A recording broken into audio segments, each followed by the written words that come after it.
Saudações em Cristo a todos que estudam conosco a Bíblia a cada dia. Ficamos agradecidos a Deus por Ele nos conceder mais um dia de vida e também o início desta nova semana, onde nós estaremos juntos estudando a Bíblia a cada dia. Agradecemos a todos vocês que estudam conosco e que compartilham esses estudos. Queremos também agradecer a vocês que são inscritos no canal Hora Tranquila no YouTube, vocês que clicam no dedinho de joinha. Isso é importante, vocês que fazem algum comentário, mandam um bom dia, um alô, isso tudo ajuda o YouTube a disponibilizar o conteúdo para que outras pessoas também possam conhecer este canal.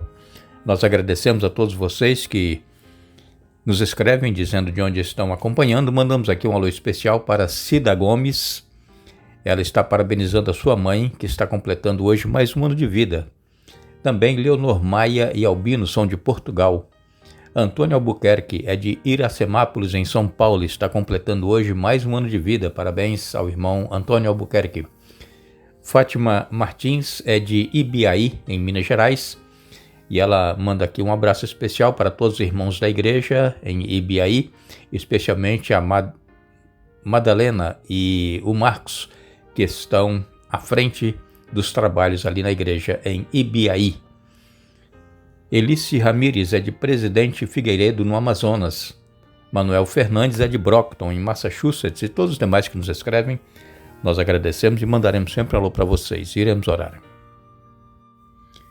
Bondoso Deus e Pai que estás nos céus, nós te damos graças pela vida, te damos graças pelos cuidados que tem para com cada um de nós.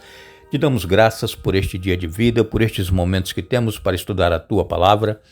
Pedimos que o Teu Espírito Santo esteja presente conosco, nos dando entendimento, nos ajudando a aceitar a Tua Palavra e vivê-la na prática em nossa vida. Pedimos que abençoes todos que estudam conosco e que passam por momentos de lutas, tribulações, angústias, dor, sofrimentos, também luto. Aqueles que estou aniversariando, que Tu abençoes, Pai, o nosso irmão Antônio Albuquerque e também a mãe da nossa irmã Cida Gomes e todos os demais aniversariantes de hoje, que sintam também a Tua presença em suas vidas a cada dia. Pedimos o perdão dos nossos pecados em nome de Jesus. Amém. A direção do canal Hora Tranquila agradece a todos vocês que comentam, que participam conosco, interagindo no canal e também, especialmente, a vocês que compartilham esses estudos com outras pessoas. O nosso desejo aqui é nós podermos conhecer sempre, cada dia, um pouco da Palavra de Deus e tirar lições para a nossa vida e colocar em prática no nosso dia a dia. Nós estamos falando sobre missão, a missão de Deus, que é a nossa missão, e essa semana estaremos abordando um tema em que muitas pessoas arranjam desculpas para não fazer a missão.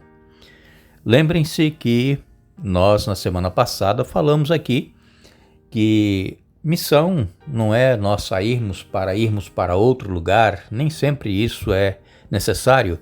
A missão ela é feita onde nós estamos, sendo hospitaleiros, amando as pessoas, orando, intercedendo pelas pessoas, isso também é missão. Então nós precisamos entender que missionário não é somente aquele que sai do seu país e vai para um outro país, para uma outra terra, para pregar o evangelho. Missionário é todo aquele que trabalha com as pessoas, fazendo com que elas conheçam o amor de Deus e o desejo que Ele tem de salvar a cada ser humano. Isso é ser missionário. Nós queremos essa semana falar a respeito de desculpas que muitas pessoas usam para não fazer missão. E a princípio nós queremos ler em Isaías capítulo 6, no verso 8, a palavra de Deus ela nos diz: Depois disto, ouvi a voz do Senhor que dizia: A quem enviarei? E quem há de ir por nós? Eu respondi: Eis-me aqui, envia-me a mim. O profeta Isaías, sendo chamado para o ministério, ele não recusou, ele disse: Eis-me aqui, envia-me a mim. Eu quero lembrar a todos vocês que é importante você anotar cada passagem bíblica que nós falamos aqui, porque nós estamos usando vários textos de vários livros da Bíblia, e então para que você possa depois sublinhar lá na sua Bíblia, marcar, para que você possa ir tendo familiaridade com a sua Bíblia. Então esse texto que nós lemos, Isaías capítulo 6, verso 8, Isaías se colocando à disposição de Deus: eis-me aqui, envia-me a mim. Quantos de nós temos sido chamados e nós temos arranjado desculpas, não é verdade? Nós temos procurado evitar nos envolver, nós não queremos, quem sabe, tirar aquele tempinho que a gente tem para ficar no descanso e fazer alguma coisa por alguém. É como nós dissemos já aqui nesta série, nós sairmos da nossa acomodação, da nossa zona de conforto.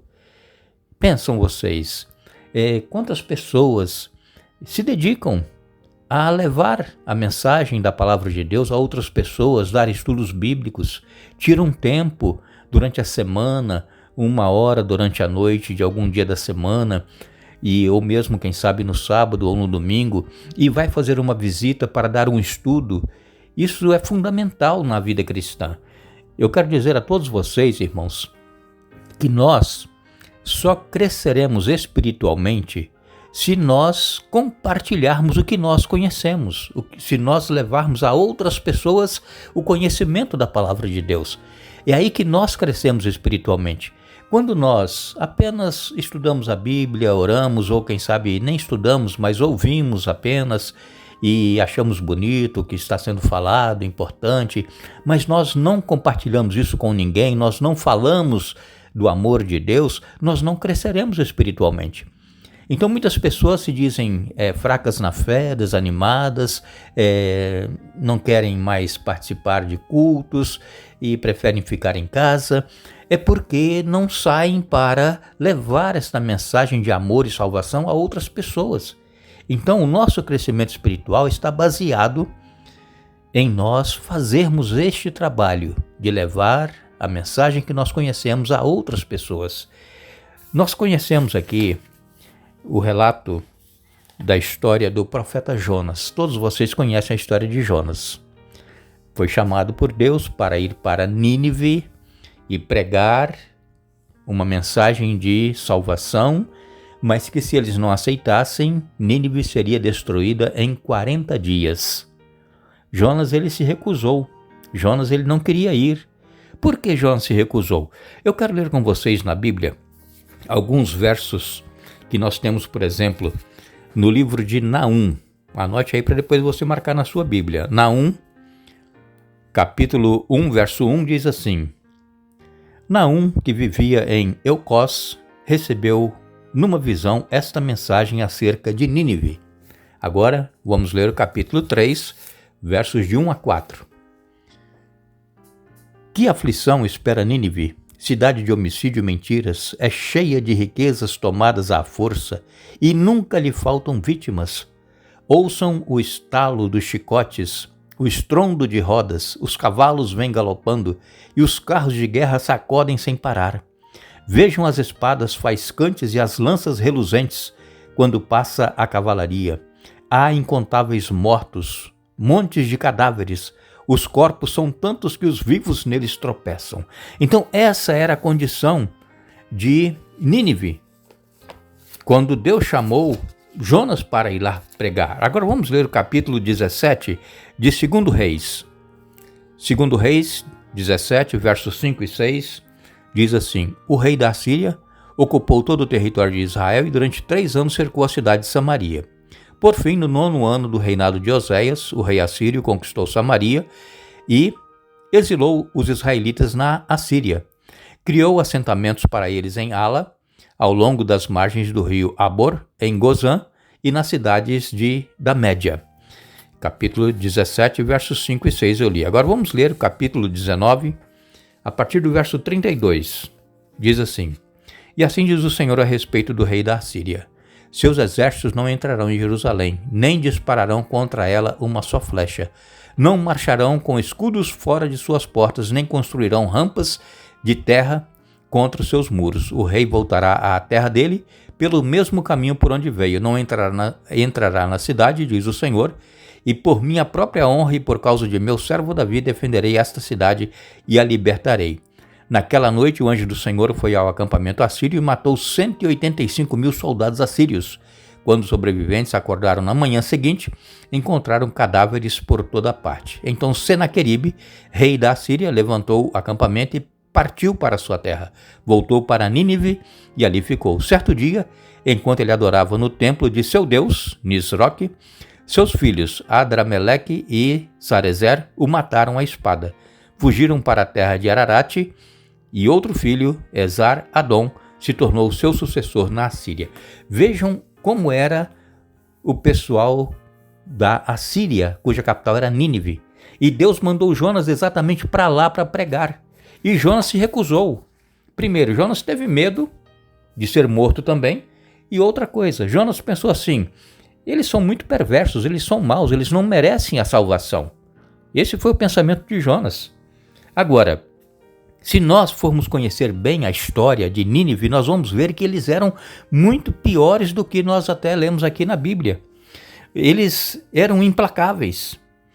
É-nos dito que Senaqueribe, rei da Síria, esse que nós lemos aqui em 2 Reis, capítulo 19, e no verso 37, que ele foi morto pelos filhos dele, Senaqueribe, ele expandiu a cidade de tal modo que ele construiu um enorme palácio. Esse palácio media 503 metros de altura por 242 metros de largura e continha pelo menos 80 cômodos. Agora, além disso, os assírios, o que eles faziam? Senaqueribe, ele se vangloriava, ele se orgulhava em dizer que ele havia enchido as ruas com os cadáveres de seus habitantes, jovens e velhos. Esculturas em relevos encontrados durante escavações retratam cenas de soldados empalando vítimas. Eram as pessoas com as quais ninguém gostaria de encontrar. E não eram avessos ao uso da violência nem da crueldade gratuita contra aqueles de quem não gostavam. E então, Jonas, ele não queria ir e foi para outra direção. Tomou um navio, mas Deus, ele queria que Jonas fosse até Nínive. Ele interceptou o navio, houve uma grande tempestade. Jonas pediu para ser lançado no mar, que ele disse que a causa da tempestade era por ele estar fugindo de Deus. E Deus providenciou um grande peixe que engoliu Jonas e o levou e o vomitou na areia da praia de Nínive. E Jonas foi e pregou: 40 dias e Nínive será destruída. E isso chegou ao ouvido do rei da Assíria, e então ele baixou um decreto que todos o povo de Nínive se vestisse de saco, cobrisse de cinza, raspasse a cabeça e adorasse o Deus verdadeiro, porque senão Nínive seria destruída. E Deus poupou os ninivitas porque naquela ocasião eles se converteram, se voltaram para o verdadeiro Deus. Então, quando nós, irmãos, nos voltamos para Deus, não importa a vida que nós estamos vivendo, Deus, ele nos perdoa. E ele faz com que nós sejamos transformados pelo seu poder. Agora, o que acontece é que muitos de nós somos como Jonas. Arranjamos desculpas, não queremos ir para onde Deus está mandando, achando que o lugar é perigoso, que o lugar as pessoas não merecem ouvir falar da salvação, porque lá ninguém vai aceitar. Não, se o Senhor está mandando, se Ele está nos chamando, nós precisamos ser como Isaías, que nós lemos o verso aqui no início: a quem enviarei? E Isaías disse: eis-me aqui, envia-me a mim. Isaías capítulo 6, verso 8. Então, irmãos, essa é uma desculpa que às vezes nós arranjamos para não ir fazer a missão, é o medo.